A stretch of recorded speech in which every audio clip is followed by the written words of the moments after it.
जी hello अस्सलाम वालेकुम। एक ऑटोमोबाइल फाइनेंसियर है, वो क्लेम करता है कि उसने मनी लिया हुआ है सिंपल इंटरेस्ट पे।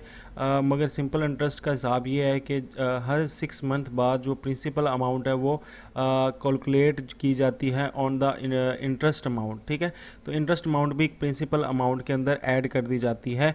और अगर वो 10% ले रहा है तो उसका अफेक्टिव रेट यानी साल बाद कितना हो जाएगा इंटरेस्ट रेट।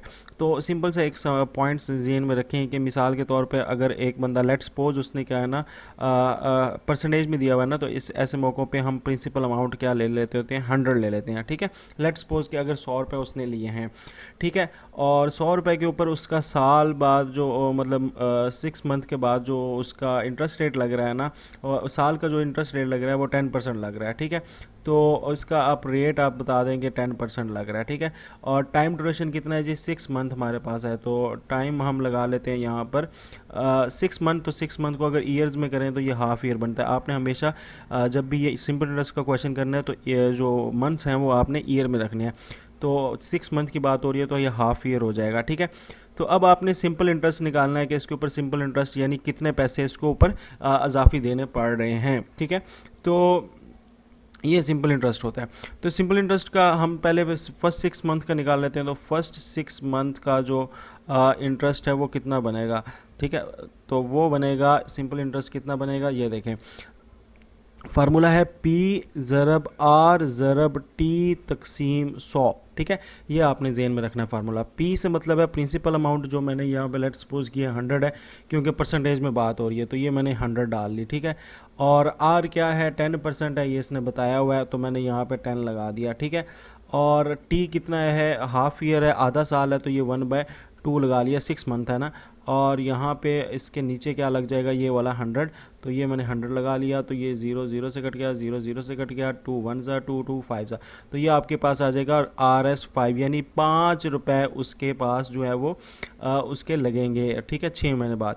अब नेक्स्ट 6 ईयर्स की बात कर लें तो नेक्स्ट 6 ईयर्स में नेक्स्ट 6 ईयर्स का क्या होगा, उसमें भी हम यही फार्मूला लगाएंगे, पी ज़रब आर ज़रब टी डिवाइड बाय 100।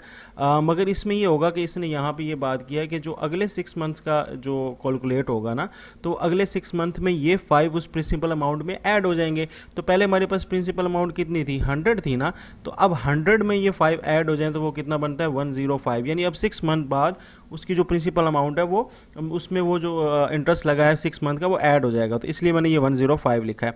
तो 105 ज़रा रेट उतना ही है, आर और टी आपके पास आ जाएगा यहाँ पर टाइम 1/2 ईयर्स, और यहाँ पर ये 100 आ जाएगा। तो ये 0 0 से कट गया, और 10 का टेबल पढ़े हैं 2 पे जाता है, और ये कितने पे जाता है, कितने पे जाएगा, ये जाएगा 21 पे जाएगा ना।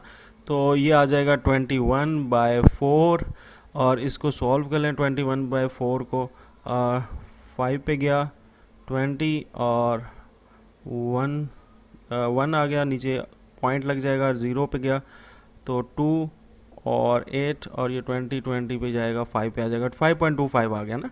तो 5.25 आपके पास आ गया।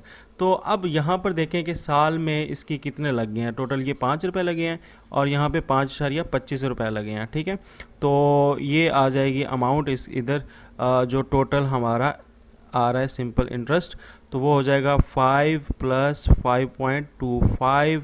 ठीक है, और ये बन जाता है 10.25, तो ये आपका आंसर आ जाएगा। ठीक है, तो 10.25 बेसिकली और RS में आया, मगर आपको परसेंटेज में चाहिए तो वही इसकी, अगर हम 100 रुपीज़ में परसेंटेज देखें तो 10.525 परसेंटेज ही बनती है, क्योंकि हमने 100 जो है ना सपोज किया था, ये सपोज ही में लिया था ना, तो अगर आप इसकी परसेंटेज में निकालेंगे तो ये 10.25 ही आएगी।